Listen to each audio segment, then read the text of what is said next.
सभापति जी, जय भीम। महामहिम राष्ट्रपति जी के अभिभाषण पर धन्यवाद प्रस्ताव पर बोलने को आपने मुझे अवसर दिया, इसके लिए मैं आपका आभारी हूं। सभापति महोदय, सर्वप्रथम मैं बहुजन समाज में जन्मे सभी संतों, गुरुओं, महान पुरुषों को नमन करता हूं, जिनमें महात्मा ज्योतिबा फूले, डॉक्टर बाबा साहब अम्बेडकर और मान्यवर काशीराम साहब को मैं याद भी करता हूं आज के दिन पर। साथ साथ नगीना की महान जनता और भीम आर्मी और हमारी पार्टी आज़ाद समाज पार्टी काशीराम के साथियों का भी धन्यवाद करता हूं। इसके बाद अपने कुल गुरु जगत गुरु सदगुरु रविदास जी महाराज को भी मैं नमन करता हूं, जिन्होंने दुनिया को लगभग 600 साल पहले बेगमपुरा शहर के रूप में दुनिया का सबसे महान लोकतांत्रिक दर्शन दिया।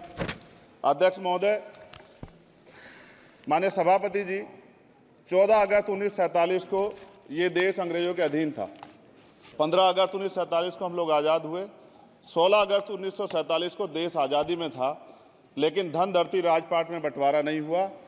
जो साधन संसाधन थे उनमें बंटवारा सही रूप से न होने के कारण एक बहुत बड़ी आबादी सुविधाओं से वंचित और सम्मान से वंचित रह गई।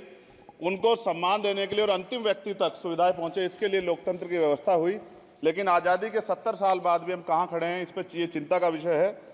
मैं मानता हूं कि सामाजिक न्याय तभी होगा माननीय सभापति जी, जब जातीय जनगणना पूरी होगी और जातीय जनगणना कराई जाएगी और साथ साथ संख्या के आधार पर आरक्षण जो है वंचित वर्गों का बढ़ाया जाएगा।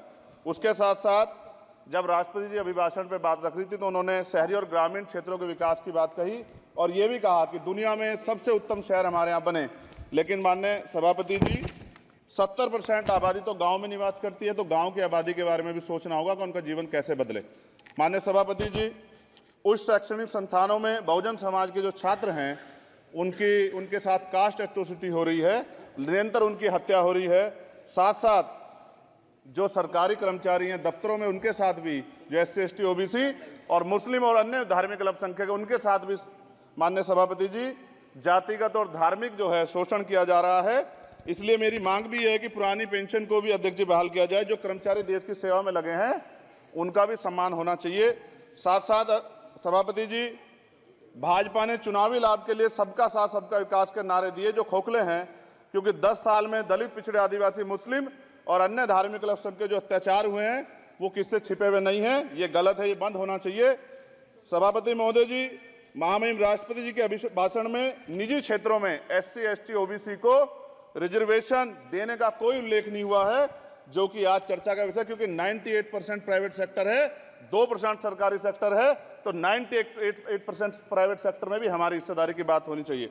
माननीय सभापति जी, आशा कार्यकर्ताओं, आंगनबाड़ी वर्करों, भोजन माताओं के वेतन वृद्धि पे भी कोई उल्लेख नहीं हुआ है, वो भी अभी नंगे, उन पर भी सोचना पड़ेगा। माननीय सभापति जी, जिस क्षेत्र से मैं चुन के आऊँ नगीना से, वो बहुत पिछड़ा क्षेत्र है। उस क्षेत्र में कोई विशेष आर्थिक पैकेज नहीं दिया गया, रोजगार की सेवाएं नहीं है, नौजवान पलायन करता है। IIT, IIM, एम्स, केंद्रीय विद्यालय आदि शिक्षा में और चिकित्सा संस्थानों की स्थापना होनी चाहिए, जो कि नहीं है। और माननीय सभापति जी, मानसून सत्र आ गया है, मेरा क्षेत्र बाढ़ से बहुत प्रभावित है, इसलिए मैं आपसे आग्रह करूंगा कि वहां के लोगों को बाढ़ से निजात दिलाई जाए। माननीय सभापति जी, चीन हमें आंख दिखा रहा है और लगातार हमारे देश की सीमाओं में घुसपैठ कर रहा है, इसलिए अग्निवीर योजना को हटाकर पुनः सेना भर्ती शुरू की जाए और साथ साथ भारत की सबसे प्राचीन व बहादुर रेजिमेंट में से एक चमार रेजिमेंट को पुनः बहाल करा जाए, ऐसा भी मेरा आपसे आग्रह है। माननीय सभापति जी, पिछले सारे प्रधानमंत्रियों ने मिलकर जितना कर्ज लिया है उससे दुगना कर्ज हमारे वर्तमान के प्रधानमंत्री जी ने लिया है। किसान अगर अपना कर्ज माफ कराने के लिए जाता है तो लाठी झेलनी पड़ती है, जबकि सरकार ने धन्ना सेठों का 15 लाख करोड़ रुपया माफ किया है। इस ओर हमें ध्यान देना पड़ेगा, हमारी आने वाली पीढ़ियों को ये कर्ज चुकाना पड़ेगा। माननीय सभापति महोदय जी, किसानों को MSP की लीगल गारंटी तथा किसानों का कर्ज माफ होना चाहिए। साथ साथ 2 अप्रैल 2018 को SC ST के बच्चों पे बहुत बड़े पैमाने पे मुकदमे लगे थे, वो हमारी लड़ाई सही थी, ये सुप्रीम कोर्ट ने माना और बाद में सरकार ने माना, वो मुकदमे तुरंत वापस होने चाहिए। माननीय सभापति जी, प्रेस जो है उस पर भी शिकंजा कसा जा रहा है। जो पत्रकार सरकार के खिलाफ बोलता है नौकरी से हाथ धोना पड़ता है, और सोशल मीडिया हमारा हथियार है, उस पर तरह तरह के प्रतिबंध लगाए जा रहे हैं और विरोध करने वालों को सोशल मीडिया हैंडल भी सस्पेंड करा दिए जा रहे हैं। साथ साथ सभापति जी, पेपर लीक और परीक्षाओं के कैंसिल होने से देश के नौजवानों का भविष्य खतरे में है। नीट, यूपी सिपाही भर्ती सभापति जी और 69,000 शिक्षक भर्ती में आरक्षण घोटाला हुआ है, कोई पूछने वाला नहीं, खून के आंसू रो रहे हैं बच्चे, बेरोजगारी का दंश युवा झेल रहे हैं। इसलिए मेरा आग्रह है कि युवाओं के लिए कृपया समाप्त करें चंद्रशेखर जी। माननीय सभापति जी, मैं पहली बार बोल रहा हूं, आप कहेंगे मैं बैठ जाऊंगा, मैं आपकी बात, मैं संवैधानिक मर्यादा का पालन करूंगा, मगर हम तो माननीय सभापति जी सुन ही रहे हैं। आप बोलिए, 1 मिनट। धन्यवाद। 1 मिनट और बोलिए। अध्यक्ष सभापति जी, नारी सम्मान की बात करने वाली सरकार, हमने मणिपुर देखा सर, हमने पहलवान बेटियों का हर्ष देखा सर, और हमने सर हाथरस की बेटी का हर्ष देखा सर, और हाथरस के परिवार को जो वादा किया था सरकार ने वो भी पूरा नहीं किया। और महिलाओं में भी, स्पेशली दलित, पिछड़े और मुस्लिम वर्ग की, आदिवासी वर्ग की महिलाओं के साथ आज भी एनसीआरबी का डाटा कहता है सर, जो जुल्म हो रहा है वो सहनीय नहीं है सर। साथ साथ कोविड में तैरती, हमने कोविड में बहुत सुना सर, कोविड में तैरती लाशें भी गंगा में हमने देखी है सर, और मजदूरों का हाल भी हमने देखा है। सभापति जी, बस सब समाप्त कर रहा हूं। नोटबंदी पे छोटे मझले उद्योग की जो कमर टूटी वो भी हमने देखी है। सभापति जी, शैक्षणिक संस्थानों, विश्वविद्यालयों में, चिकित्सा संस्थानों में ओबीसी एसटी के योग्य अभ्यर्थी को एनएफएस करके जिस तरह निकाला जा रहा है, लेटरल एंट्री करके जिस तरह हमारे रास्ते बंद किए जा रहे, ये भी हम देख रहे हैं सभापति जी।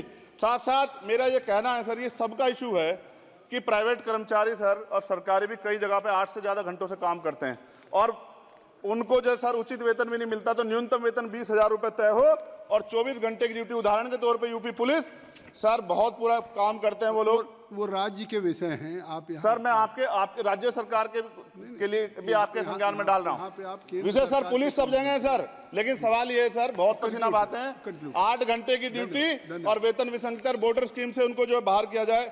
माननीय सभापति जी, 1 मिनट चाहिए सभापति जी। राष्ट्रपति जी ने धर्म के बारे में बात की थी, राम मंदिर से पहले हमारे गुरुघर तुगलकाबाद का फैसला आया था राष्ट्रपति जी, वो सभापति जी अभी तक दिल्ली में स्थित सदगुरु रविदास जी महाराज का गुरुघर नहीं बना। साथ साथ सभापति जी, अपनी बात को खत्म करते हुए मैं आपसे कहना चाहता हूं कि जितना देश दूसरों का है सर, इतना हमारा भी है। हम मरने के लिए पैदा नहीं हुए, जो चाहता है हमारी हत्या कर देता है। मूछें रखने पे, घोड़ी पे बैठने पे, मटकी छूने पे हमारी हत्या हो रही है। क्या बदला है सर 70 साल बाद भी? दलित, पिछड़े, मुसलमानों पे हिंसा नहीं रुक रही है सर। मेरा आपसे संरक्षण के साथ ये आग्रह है कि इन घटनाओं को रोका जाए, और देश किसी की बपोती नहीं है, देश संविधान से चलता है सर, और संविधान से चलेगा। संविधान छेड़खानी बर्दाश्त नहीं की जाएगी सर। धन्यवाद।